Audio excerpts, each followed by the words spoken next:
Pero magbubukas yan kung yung nilagay natin kanina is ilalagay natin ulit dito. So ilagay natin yung bilog, pababa, then triangle. So automatic guys, mag-a-unlock yung screen natin. So ngayon guys, may tuturo ako sa inyong napakalupit na tricks. So tricks to guys kung paano i-unlock yung cellphone natin sa pamamagitan lamang guys ng pag-drawing. Yes guys, magdo-drawing lang tayo, pwede na natin i-unlock yung cellphone natin. Minsan kasi pag mahaba yung lock screen password natin, nahihirapan tayo mag-type or maglagay dito, lalong-lalo na kung pattern. Eh paano kung nagmamadali tayo, talagang matatagalan tayo mag-open ng ating cellphone. Ngayon ituturo ko sa inyo kung paano i-unlock yung cellphone natin. So magdo-drawing ka lang ng kahit ano dyan na ilalagay mo or i-register mo, automatic ma-unlock mo na yung phone mo. Make sure lang guys sa panoorin yung video nga matapos para malaman nyo step by step kung paano i-set up yung tuturo ko sa inyong application. So una natin gagawin, kailangan natin pumunta sa Play Store. Hanapin natin yung Play Store sa ating cellphone. Once na makita na natin, click lang natin yan. Ngayon pag nagbukas na yung Play Store, pumunta naman tayo sa search bar or search engine sa taas. So eto yun, click lang natin. Then i-type natin dito yung pangalan ng application. So i-type natin yung Gesture Lock Screen Q Locker. Yan guys yung i-type natin, uulitin ko. Gesture Lock Screen Q Locker. Make sure lang na tama yung pagkakalagay nyo para lumabas kagad siya sa result. Pag okay na, search lang natin. Para ma-search yan, tap lang natin itong magnifying lens sa baba. Click natin. Automatic guys, lalabas yan sa pangalawang result. So ito siya, yung kulay green na picture dito na may star na logo. So ito yung pipili natin. Click lang natin yan. Ito yung hanapin natin sa Google Play Store. Gesture Lock Screen. Yung creator nito guys ay Q Locker. Kung makita nyo, meron na siyang 10 million plus download. So napakarami na talaga yung nagda-download sa kanya. At kung makita nyo guys yung ratings niya, meron na siyang 4.2 ratings and stars. Ibig sabihin lang talaga, legit na legit yung application kasi marami nagre-rate sa kanya. At kung magbabasa naman kayo ng mga comments and reviews, halos puro positive comments yung mababasa nyo. Katibay lamang yun guys sa talagang satisfied yung mga nagda-download itong application na Gesture Lock Screen. Ang una natin gagawin, kailangan natin i-download at install itong app. Once na ma-download na natin at ma-install, open lang natin. So, click open. So, unang bukas ng application, ito yung makikita nyo. Nakalagay dito, add gesture. So, ang gagawin natin, click lang natin itong add gesture. Click natin. Then, sabi dito, create new gesture. So, ibig sabihin guys, gagawa tayo dito ng drawing or kahit ano man guys yung ilagay nyo. Pwedeng pirma, pwedeng drawing lang, pwede ring mga shapes. So, kayo bahala guys kung ano nilalagay nyo. Sa akin guys, maglalagay muna ako ng drawing muna para ipakita ko sa inyo na legit talaga yung Gesture Lock Screen application. So, kunyari maglalagay ako dito ng bilog, then baba, then parang triangle. So, yan guys yung ilalagay ko. Kaya sabi dito, redraw new gesture. So, ang gagawin natin, ulitin natin yon, bilog, pababa, then triangle. So, automatic guys, pag match yan, dito tayo mapupunta sa may pin. Kaya sabi dito, enter pin to unlock in case you forget the gesture. So, ibig sabihin guys, may backup tayo. Malimutan man natin yung gesture na nilagay natin kanina, meron pa rin tayong second option para mabuksan yung phone natin. Click lang natin itong add pin. Click natin. So ngayon maglalagay ako ng simpleng pin lang kasi nga demo lang naman to. So kunyari 4 na 1.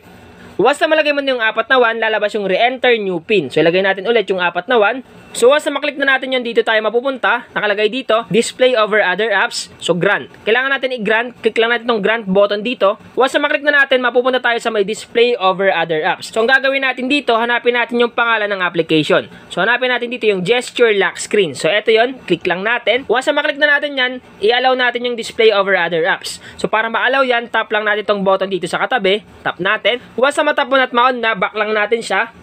Then once na maback mo na, ito naman yung lalabas. Allow notification access. So i-grant lang natin yan. Click lang natin tong grant. Then once na maklik mo yung grant, mapupunta ka sa notification access.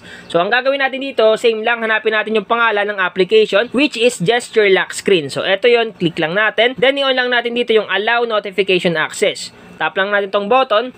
Once na matap mo na, lalabas yan sa baba. Allow notification access for Gesture Lock Screen. So ang gagawin mo lang, tap mo lang tong allow. Then once na ma-allow mo na, back lang natin siya. So back mo lang hanggang sa makabalik doon. So andito na sa Gesture Lock Screen, nakalagay dito, draw password to unlock your phone. So get started. Click natin tong get started. So andito na tayo sa pinakaloob ng application. So na-set up na natin kanina yung drawing na gagamitin natin para i-unlock yung cellphone natin. So para masubukan, ang gagawin natin, exit muna natin siya. Then, i-screen off muna natin yung phone natin. Screen off. Take note guys ha, kung meron na kayong lock screen dyan na dati, magiging dalawa yung lock screen nyo. Kasi nga, yung unang lock screen nyo na dati at yung bagong lock screen gamit yung Gesture Lock Screen na magdodrawing ka. So ngayon, i-unlock ko siya. Kung makikita nyo guys, mayroon siyang unang lock screen which is yung lock screen talaga ng cellphone ko. So ilalagay ko muna. Once na malagay mo na yung lock screen mong una, kung meron ka man dati. So ngayon sunod, i-unlock na natin yung phone natin gamit yung pag-drawing or yung drawing natin kanina. So kahit maglagay ka dyan ng kahit anong drawing, hindi yan mabubukas kasi nga hindi match sa gesture na nilagay natin kanina. So maglagay ka man ng bilog, maglagay ka man ng checkmark, maglagay ka man ng X, hindi yan magbubukas. Pero magbubukas yan kung yung nilagay natin kanina is ilalagay natin ulit dito. So ilagay natin yung bilog, pababa, then triangle. So automatic guys, mag-a-unlock yung screen natin. Ganun kalupit at kabangis yung application. Kaya niya i-unlock talaga yung cellphone gamit lamang yung pag-drawing natin or kung ano man yung nilagay natin sa gesture kanina. So ngayon guys, subukan ulit natin. Screen off muna natin. Then screen on, click natin tong power button. Then ilagay natin dito yung drawing. So ilagay natin yung drawing ko kanina na circle, tapos may guhit pababa, then triangle. Idudugtong lang natin. Automatic guys, ma-unlock talaga yung phone natin. Kung gusto nyo naman magpalit ng gesture or yung drawing, kung ano yung gusto nyo ilagay na drawing, walang problema. Balik lang kayo dun sa application. Click lang natin itong application na gesture lock screen. Then tap natin itong change gesture. Click natin. So para makapagpalit tayo ng gesture or drawing na i-unlock natin sa phone, ilagay muna natin yung dating gesture nya. So once na malagay mo na, sabi dito, create new gesture. For example guys, lagay naman natin yung star. Maglagay tayo ng star. So yan, once na malagay mo yung star nakalagay sa taas, redraw new gesture. So ilagay mo daw ulit yung bagong gesture mo, which is star. So ilagay natin yung star. So automatic dito tayo mapupunta. Take note guys ha, kahit ilagay mo yung star na malaki or star na maliit, basta yung pagkakagawa ng shape, pagkakagawa ng drawing is same lang yung pattern kung saan pumunta, kunyari star, diba? So gumawa ka ng star, nagsimula ka sa kaliwa. Then tumaas ka, pababa, kaliwa, pantay, then pababa na kaliwa. So ganun guys yung sinasabing gesture, yung kilos, paggalaw ng daliri natin sa screen.